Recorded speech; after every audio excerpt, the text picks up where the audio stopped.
Hey, it's Dan. Welcome back to I Allegedly. I've got a good one for you today because everybody's getting ripped off. Everybody. Like, subscribe, share this video. Bunch of great stories for you. First things first, a man that lives in Highlands, California. Successful guy, 63 years old, retired, and owns a couple houses. One of them is in the Burbank area. Well, what happened late last year was fraudsters found out that the house was unencumbered by any loans. Nothing owed on it. It's worth about $1,500,000. So what did they do? They made up fake identities, fake credentials to buy the house, and they had four people involved. They made a fake buyer and a fake seller, and they transacted a loan for $972,000 for this property that was worth $1,500,000. Now, the reason for this was it's much easier to get a loan when you don't have, very little down. The house is not scrutinized like it would be if you put 3% down, 5%, 10 and 20% down. So the frauds just go out and they created, fake buyers, fake sellers, and the transaction went through. Immediately upon the transaction going through, this $972,000 loan got paid and funded, and then they transferred the money and never took possession of the property. Now, the problem with this was the guy that owned the real property ended up losing it because the house got sold to somebody else. Isn't that terrible? That's awful. So this is not the first time that this happens. You've heard about identity theft, you've heard about home stealing, and all those commercials that we see. This actually happens. So once again, the moral of the story: watch out for people in your life. Check on things. But again, the state is trying to figure out how they can get this guy's house back. It's never going to happen because it's changed ownership. Read the article; it'll be the top one down there. This reminds me of my friend who runs a foreclosure company. And Doug and I were at a foreclosure sale once that was the weirdest one ever. And what happened was in Irvine, California, there was a condo getting sold for about $800,000. And the buyer was fictitious, didn't exist. Now what they did was they opened up a double escrow. Two escrows to purchase the same house at the same time at two different locations. They got fake loans approved through two different lenders and purchased the property at the same time. Now, the buyer was a Chinese gentleman who gave specific instructions that the loan has to be approved on this date in the morning. Okay, we can do that. We can make that happen. But the only problem was the guy did it with two different escrow companies. Now think about this. The house, gets sold, the condo gets sold, closes escrow, and they steal the money. Okay? That's simple. Transfer the money from the escrow and they steal it. There is no owner of the place. There's two loans for the same amount of money for $800,000. So one loan was closed, and within about 20 minutes, the second loan got closed. So they were now a second mortgage for a house that's worth $800,000. 100% financing, all this stuff, all the shenanigans. They had fake recipient set up so the money was transferred. Doug was then responsible to sell the house at auction. Now the house had gone up because the community went up to over $1,000,000, and people were interested in how this was going to close escrow and who was going to get what. But the place, I think it sold at auction. I think the number was just over 900 grand. So they lost, a ton, an absolute ton on that. So this identity theft, home stealing gets crazy. In Lupton, Colorado, there is a car dealership called Off-Road Automotive. From mid-2023 to August of 2025, they sold 48 cars. Of the 48 cars that they sold, they sold 52 cars. 48 of them they did not have proper title for. So people bought vehicles that they don't own. They can't register them, can't get insurance, can't drive them because of the fact that the cars were not legally theirs to sell, and these people do not own them. It's crazy. So this is one of those things that I'm telling you guys. I just recently bought a car in the last couple months. I received the title 9 days after I purchased the car. 9 days from the California DMV that everybody makes fun of, and they're so slow and they're so backwards and all that stuff. But again, if you don't receive your title, your registration, things like that, within, I would say, 3 weeks, you have to start screaming. You have to deal with this problem because there's clearly something wrong at that point. Now, do things get lost in the mail? Yes, sure. But you've got your contract, and here in California, they give you the fake license that you put on your car. These people are that now told, every single one of them, 48 people, you cannot drive the vehicle right now. Isn't that terrible? Absolutely terrible. So it's funny. TK's Garage, he's a great car guy. I love sending him stuff that he doesn't have. It was nice sending him this story. But let me know what you think. Have you guys ever been the victim of this stuff? The home stealing, the fake registration? Uh, my ex-wife bought a vehicle from a Nissan dealership. And one thing that they did was they gave excessive amounts on the deposits. This was 20 years ago. And we had a car to turn in that literally I had to jump start the car to get it to the dealership. They're going to give us $7,000 for that old Mercedes. I'm like, really? Sure they are. No, I sent them pictures, and this was pre, film on your camera. This was walking in with snapshots of the car. Oh yeah, the car's worth easily $7,000. Well, the dealership went out and got themselves in serious trouble because they were given all these excessive amounts for down payments for existing cars and just to sell vehicles and move metal, which I got a kick out of. I'm like, God, this guy committed a crime doing this. So it was wild. She benefited from it. She got a nice extra chunk on the down payment from that old car, and they paid off that car. And I've told this story 100 times. We had to jumpstart the car to get it to the dealership, and I told her when they left the dealership for a second to go move the Mercedes. I said, well, this is where it falls apart because that car's not going to start, and the car started perfectly. Okay?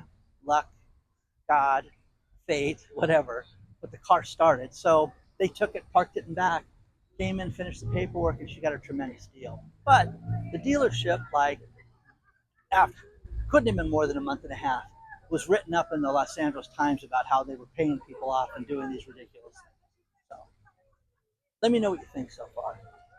Oh, by the way, I'm at the Orange Circle, which is nice. For those of you that know this area, just a beautiful day. People come down here, an eclectic group of people, let's put it that way. Just come down here and hang out. Let me know your thoughts. A lot of writers down here today, writing stuff in notepads. Maybe they're going to do a report on me, put it in my permanent record. Remember that one when you were a kid? It's going to be in your permanent record. Let me know. This is the fountain that all the drunks drive into. Now they put all these metal barriers up here, so you can't drive through this. It's more and more difficult to destroy things right now. Just I got to check that out.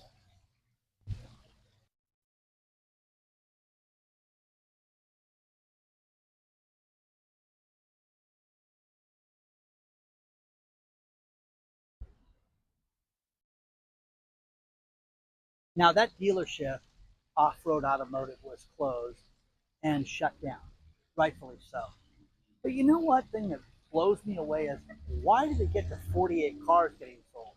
As soon as one person complained to them, you'd be like, wait a second, who is this place that's selling vehicles? This is where the bureaucracy of a state gets messed up. I mean, I think that they have huge liability for letting this place continue to sell cars for basically a year and not catching this. So let me know what you think about that. Optimum Cable, Optimum Telecommunications, they're having huge problems. They just filed their latest financials, and another cable company that's basically going out of business, where they had 252,000 cable customers in the last quarter canceled. 170,000, 172,000 to be exact, customers that got rid of telecommunications. That's wild, guys. The numbers are huge at this point, but everybody's cutting back. Everybody I've talked to is cutting back, and they're tired of paying so much money. You know what's funny? My brother was like, "Hey, you should talk to YouTube about getting a discount deal from them because YouTube TV is so much." I'm like, "Dude, you're the only one that buys YouTube TV. I don't know if anybody else has YouTube TV. If you guys have YouTube TV, let me know. Let me know. I get all that. I get all the YouTube through my cable company, through DirecTV, which is not a cable company, but you know what I'm talking about." So the inflation numbers came out, and inflation was basically up 2% for the last month. Adjusted over the last year, it's 2.4% overall. Overall, so inflation's going down. You still can't afford anything. You still can't go to a McDonald's and not spend $18 on a combo meal. It's crazy. It's absolutely crazy. But good news, inflation is going down, or is it? Is it really? Are we seeing numbers that are making everybody happy? Because I look at meat, and I was in a Albertsons yesterday, and the man says, "Man, I think I got to go back to Texas. I don't think I can afford to live here in California." He's looking at the meat price. He had 3 kids running around the store, and it's just outrageous, isn't it? He's like, "Oh, brother, you have no idea," and I do, because I'm sitting there trying to buy meat the same place he is. So, you know, one thing that I talked about in the private channel, we have a private channel, I Allegedly Live. You sign up at iallegedly.tv. I covered extensively the Nancy Guthrie uh, case. And one thing that I want people to understand is, the Nest app and the Nest camera that she had wasn't registered. And I want you guys to think about this. Make sure you protect your loved ones, and make sure things like that are paid for. $12 a month, and they don't have a backup on the cloud for that camera. That's horrible. It's absolutely horrible. So many things could have been resolved with that. Having multiple cameras, check on people. But one thing that was sent to me today that was crazy was, if you go out and they get this data from this, it was very difficult because Google had to basically take digitized material to come up with the images that they came up with. And then all these, you know, advocates are talking about free speech and privacy and things like that. You know what, guys? Come on. We got an 84-year-old woman missing, and we got to figure this out, because I have a conclusion. My conclusion is it's not pretty, and people are going to be very, very upset with how this turns out. I don't think she's going to be found. I really don't. That's my thing. So, but the idea with this is people are upset that they can get into this information. I have a cop friend who talks about, people talk about how you can't get into the iPhone. Says it's ridiculous. He says it's absolutely nuts because you can get into these iPhones very quickly, but these different digital, things like that, like the Nest program, it took them weeks, 10 days to get this. Come on. Keystone Cops in Arizona right now is terrible. I don't have an ounce of respect for these people. This is coming to a state near you. If you have any roadside cameras, they're getting more and more sophisticated with AI. Now, County of Riverside is tired of uh, people beating the carpool lane. The carpool lane is 2 or more. And then if you have certain areas of the toll roads, if you have 3 people in the car, the toll drops even more. Well, what a lot of people do is they just take their car and drive in the third person lane. So that way it thinks that you have more people in the car than you do.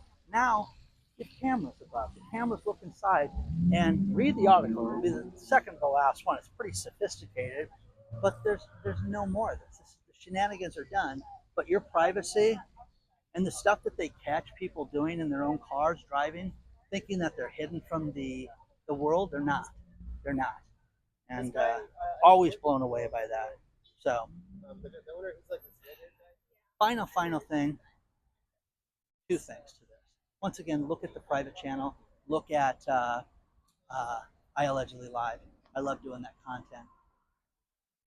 The other thing is Britney Spears. If you want something that is completely crazy and give you a laugh, go to the Britney Spears Instagram account because it's insane. She's Kookaburraville, and what she wanted was to be away from, you know, the overlords watching her and get rid of, the father watching her and having, uh, her every move challenged. I'm watching people drive by. Sorry about that. A little sidetrack here. But anyways, Britney Spears just sold her entire music catalog. And from people that I know in this business, they said, wow, she didn't get a lot of money. You mark my words, she got $200 million to sell her music catalog. And you can sit there and go, wow, Dan, that's a lot of money. I think she's going to be broke in 5 years. She'll piss away $200 million in 5 years. You mark my words. If you had $5 million, sorry, the fire engine's coming down. You know, if you had,